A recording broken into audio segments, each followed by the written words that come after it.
Welcome to Rewatch. We are on episode 6 of the Droids cartoon series from 1985. This one's called The New King. Obviously, the prince is going home to get coronated. However, there is an evil, I don't know if it's his uncle or whatever. The guy kept reminding me of Jafar, but he wants to rule the throne. He's next in line as long as the prince stays lost. He hires IG-88 not to stop the prince, but to steal the scepter from him, because whoever has the scepter becomes king.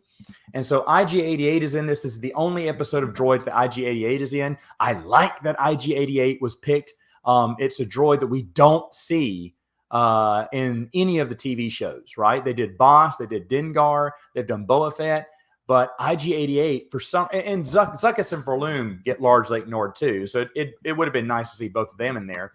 But no one really wanted to deal with IG-88 except for the Droids cartoon. Now, maybe that's because he is a droid, maybe so. Either way, IG-88 does get the scepter from them. Jan and R2-D2 and C3, all of them get stuck in this. It looks like Indiana Jones and the Temple of Doom. Like the walls are coming down. 3PO presses a door panel just like the girl does in Temple of Doom, and now it goes from bad to worse, like spikes come out of the ceiling. So obviously they stole that joke from Temple of Doom. But then they step on the right stone that lets them out, which I thought was funny. There is a speeder chase at the end with two ships. They were called mini rigs from Kenner's toy line. And I don't really know if Droids borrowed it. I believe Droids borrowed this from Kenner. I don't think it was vice versa.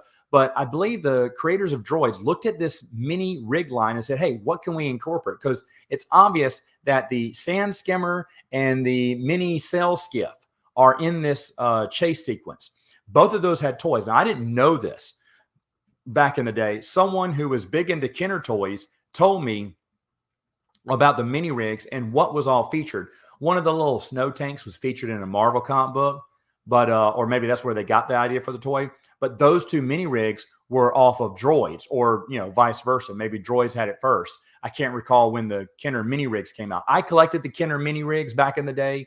It was so parents could buy their kid a vehicle, but it wouldn't cost so much. It cost about the same, a little bit more than an action figure, but it wasn't that big, but we thought they were great.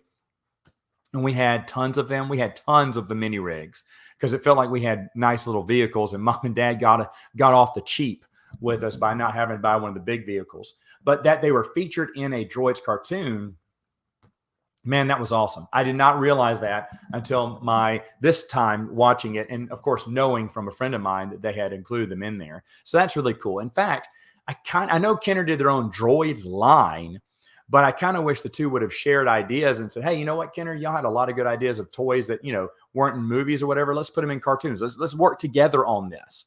They did that with the toy line for Droids, but I like that kind of synergy between merchandise. And of course, the cartoons were meant to sell us toys as kids back then. So it makes complete sense.